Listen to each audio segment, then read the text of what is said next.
如此秘境，这么快便成功开启。即墨千舟眉头微皱，相比于百里子陵，他担心的则是百里子陵的身体。百里子陵现在的伤势并未痊愈，并非踏入气运圣境的好机会。而一段时间后，剑慕白的身影则是回到了宫殿内，刚进来便取出一颗丹药，递向百里子陵。气运圣境变化莫测，并且具有隔绝效果，几乎所有宝物都会失效。但也正因如此，紫菱少爷将会获得其他人所无法获取的先机。紫菱少爷，你将此丹服下，进入气运圣境后，凭借此丹，我能与你沟通，遇到什么你便告诉我，我会教你如何做。百里子陵接过丹药，并未服下，而是认真打量，还看向了即墨千舟一眼。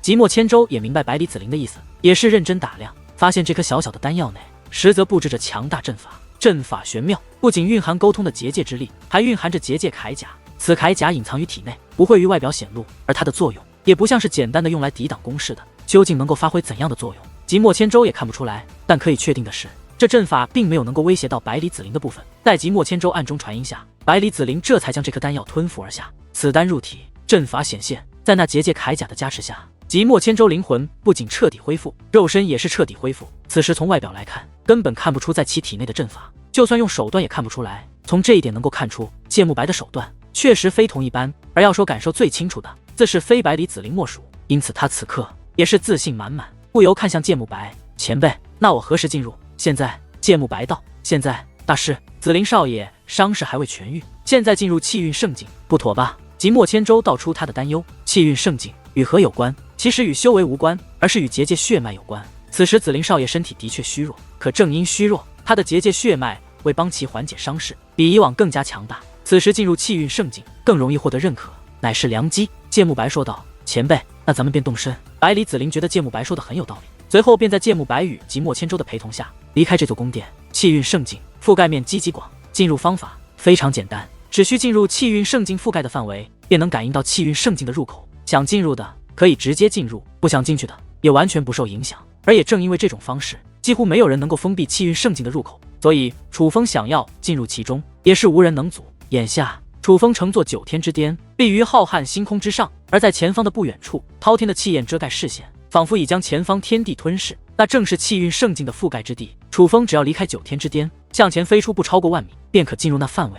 楚风施主，放心的去吧，待得你归来之时，贫僧向你保证，王强施主已是安然无恙。9颠大师道：有劳大师。楚风话罢，便踏入其中，意念沟通，传送之力将楚风带入一个新的世界。原本是在星空之中，可此时脚下乃是真实的土地，只是周围却被白色雾气所覆盖，视线受到极大干扰，但却能够看到远处的巨大山峰以及山峰后方的巨大圆盘。虽然随着雾气流动，那景象也是若隐若现，但还是比从外边看的时候更加清晰了。山峰后的圆盘在旋转，山峰也会发出滋滋声响，仿佛二者乃是一体。楚风快速飞掠，却发现自己好像在原地踏步，因为与气运圣境的距离丝毫没有缩短。是幻象吗？还是说你被困住了？淡淡的声音响起，他知道楚风并非原地踏步，既然在移动，可与那气运圣境距离却没有变化，便只能说明那气运圣境在移动。可眼下应该已经陆续有人进入，大家面临的局面应该是一样的。气运圣境不可能因为一个人而移动，那便只有2种可能：一，楚风所看到的气运圣境不过是幻象；